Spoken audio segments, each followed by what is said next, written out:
بسم اللہ الرحمن الرحیم نحمدہ ونصلی علی رسولہ الکریم اما بعد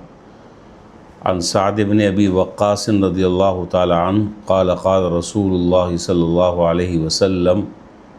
نظفوا افنیتکم ولا تشبہوا بالیہود او کما قال علیہ الصلاۃ والسلام۔ قربانی کے حوالے سے کافی دنوں سے مختلف مسائل آپ کے سامنے آ رہے ہیں۔ آج اس سلسلے میں ایک ضروری اور اہم گزارش کرنی ہے۔ اللہ کرے کہ یہ گزارش میری آپ حضرات سمجھ لیں، آپ کی یہ میری آواز آپ کی سماعت اور کانوں سے ٹکرا جائے اور دل میں اتر جائے تو کیا ہی اچھا ہو۔ سب سے پہلے تو یہ جو میں نے ابھی روایت پڑھی ہے، اس روایت کا ترجمہ سن لیجئے، پھر اس کی روشنی میں مجھے چند گزارشات عرض کرنی ہیں۔ حضرت سعد بن وقاص رضی اللہ تعالیٰ عنہ سے روایت ہے، فرماتے ہیں کہ جناب نبی کریم صلی اللہ علیہ وسلم نے ارشاد فرمایا،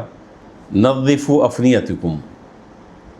اپنے گھروں کے جو باہر کا حصہ ہے اس کو صاف رکھو، اس کو صاف کرو، گھر کے باہر کا حصہ۔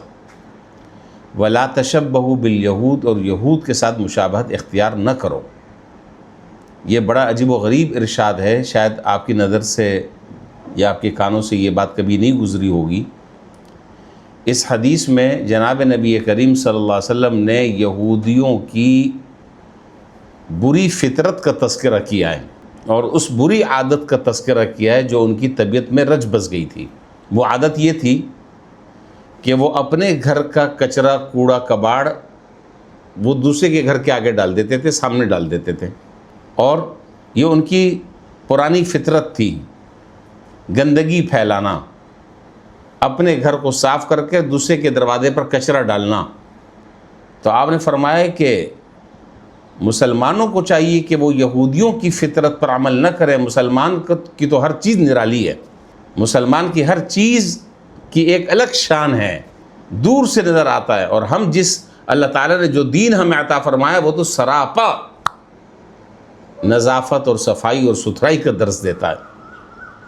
وہ تو پاکیزگی کا دین ہے۔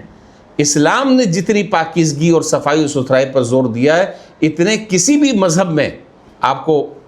وہ چیزیں نہیں ملیں گی جس کی تعلیم جو ہے اسلام نے دی ہے۔ الطہور شطر الایمان، یہ پاکی جو ہے یہ نصف ایمان ہے، اس کو نصف ایمان کہا ہے، آدھا ایمان۔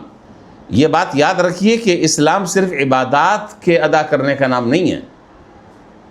آپ نے نماز پڑھ لی، روزہ رکھ لیا، حج کر لیا، زکوٰۃ دے دی، بلکہ عبادات صفائی کا بھی نام ہے، حقوق العباد کا بھی نام ہے، دوسروں کو تکلیف نہ دینے کا بھی نام ہے اسلام۔ دیکھیے، قربانی بلا شبہ ایک عبادت ہے اور عظیم عبادت ہے، لیکن یاد رکھیں کہ اگر اس کے ساتھ ہم کسی کو تکلیف پہنچاتے ہیں یا ہماری ذات سے کسی کو تکلیف پہنچتی ہے تو اس عبادت کا جو حسن ہے، اس کا جو لک ہے، وہ ختم ہو جاتا ہے۔ ظاہری ڈھانچہ تو ہے لیکن اندر سے اس کی روح ختم ہو گئی ہے، اس کا حسن ختم ہو گیا ہے۔ آج کل عام طور پر اب شروع ہو جائے گی بقرعید، آپ دیکھیں گے عام طور پر دیکھنے میں یہ آتا ہے کہ جانور خریدا، اس کو روڈ پر ذبح کیا، اس کی اوجڑی، اس کی علائش اور اس کا خون، اس کی گندگی، وہ سب اسی طریقے سے روڈ پر ڈال دی کہ یہ ڈی ایم سی والوں کی ذمہ داری ہے، یہ بلدیہ کی ذمہ داری ہے، ہمارا اس سے کیا تعلق ہے، ہمیں تو اپنے کام سے مطلب ہے، ہمارا کام ہو گیا، اللہ اللہ خیر صلی اللہ۔ دیکھیے، اس روایت کی روشنی میں ہم نے اپنے اساتذہ سے سنا، اللہ تعالیٰ ان کی مغفرت فرمائے، ان کے درجات بلند فرمائے۔ ہمارے استاد حضرت مولانا مفتی محمود اشرف صاحب عثمانی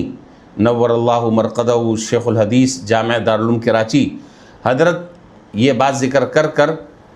حکیم الامت حضرت مولانا مسیح اللہ خان صاحب رحمۃ اللہ علیہ کا ایک قول ذکر فرمایا کرتے تھے، وہ مجھے یاد آ گیا۔ فرمایا کرتے تھے کہ جب شریعت میں گھر کے باہر کی صفائی کا اتنا حکم ہے تو گھر کے اندر کی صفائی کی کتنی تاکید ہوگی۔ جب شریعت ہمیں اس بات پر پابند کر رہی ہے تم گھر کے باہر کے حصے کو صاف کرو، ولا تشبہوا بالیہود، یہود کے ساتھ مشابہت اختیار نہ کرو، تو ایک موٹی سی عقل رکھنے والا آدمی بھی یہ بات سمجھ سکتا ہے کہ جب گھر کے باہر کے حصے کو صاف کرنے کا حکم دیا جا رہا ہے تو گھر کے اندر کی صفائی کتنی اہم اور لازمی اور ضروری ہے۔ اور دوسری بات حضرت فرمایا کرتے تھے، حضرت مولانا مسیح اللہ خان صاحب رحمۃ اللہ علیہ، وہ فرمایا کرتے تھے کہ جب شریعت ظاہری صفائی کی اتنی تاکید کر رہی ہے تو باطن کی صفائی کی کیا اہمیت ہوگی، اس کا اندازہ آپ لگا لیں۔ باطن کو کتنا صاف ستھرا رکھنا چاہیے، کس چیز سے؟ حسد سے، کینے سے، بغض سے، عداوت سے، حب مال، حب جاہ، حب باہ، یہ جو چیزیں ہیں اس سے اندر کا جو دل ہے وہ گندا ہو رہا ہے۔ تو اللہ تعالیٰ جہاں ظاہری صفائی کا حکم دے رہے ہیں وہاں باطن کو بھی صاف ستھرا رکھنے کا حکم ہے۔ بہرحال یہ بات تو مجھے درمیان میں ویسے ہی یاد آ گئی۔ اب میں یہ بات عرض کر رہا ہوں کہ ہم جب جانور ذبح کرتے ہیں اور اس کی علائشیں ہم جب روڈ پر ڈال دیتے ہیں، سوچنے کی بات یہ ہے کہ لاکھوں روپے کا تو آپ نے جانور خریدا، سمجھ لیجئے بات اچھی طریقے سے، بہت درد دل کے ساتھ یہ بات میں عرض کر رہا ہوں، لاکھوں روپے کا جانور آپ نے خریدا، لیکن چند ہزار روپے خرچ کر اس کی اوجڑی اور علائشیں آپ مقررہ جگہ پر نہیں پھینک رہے۔ اس کا مطلب یہ ہے، اس کا مطلب سیدھا سا یہ ہوا کہ ہم نے جانور تو ذبح کر دیا، لیکن اس جانور کے ذبح کرنے کے ساتھ ساتھ ہم نے اپنے اندر کے اخلاق کے اوپر بھی چھری پھیر دی، ہم نے اندر کے اخلاق کو بھی ذبح کر دیا ہے۔ ہمارے اندر سے وہ صفائی ستھرائی، دوسروں کو تکلیف، کون سا عمل دوسروں کے لیے تکلیف کا باعث بن رہا ہے، وہ عمل کتنا دوسروں کے لیے اذیت کا باعث بن رہا ہے، ہم ان چیزوں سے قطع نظر ہو کر، میں نے پچھلے درس میں عرض کیا تھا کہ ہم نے عبادات کو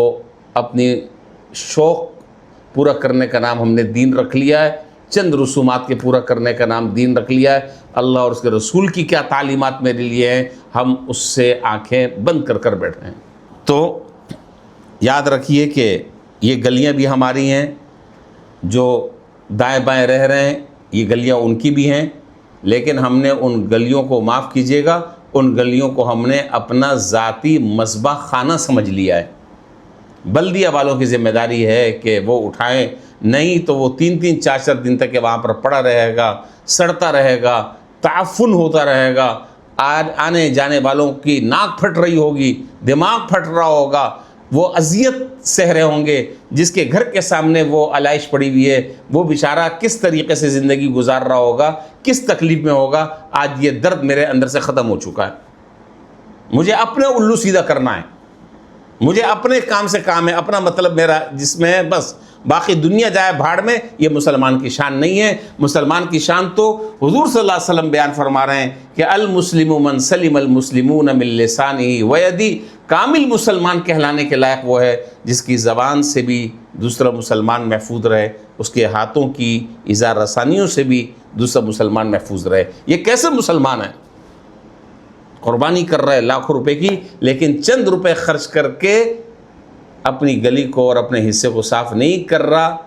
اللہ تعالی ہمیں اس کی توفیق عطا فرمائے۔ اس لیے میری درخواست یہ ہے کہ ہم میری یہ گفتگو سن کر جتنے بھی حضرات سن رہے ہیں، ہم یہ عہد کریں اور باقاعدہ یہ کیمپین چلائیں اور اس کا تذکرہ ہم اپنی گلیوں میں اور محلوں میں کریں، اور ہم یہ عہد کریں کہ ہماری قربانی انشاءاللہ عبادت بھی ہوگی اور دوسروں کے لیے ہماری قربانی راحت کا ذریعہ بنے گی، رحمت کا ذریعہ بنے گی، زحمت کا ذریعہ نہیں بنے گی۔ انشاءاللہ اگر ہم نے اس کا لحاظ رکھا اور ہر موقع پر اگر ہم نے اس کا خیال رکھا تو یقین جانیے ہم کامل مسلمان کہلانے کے لائق ہیں، ہم کامل مسلمان کہلانے کے لائق ہیں۔ اگر ہم نے ان چیزوں کا لحاظ رکھا کہ میرے عمل سے،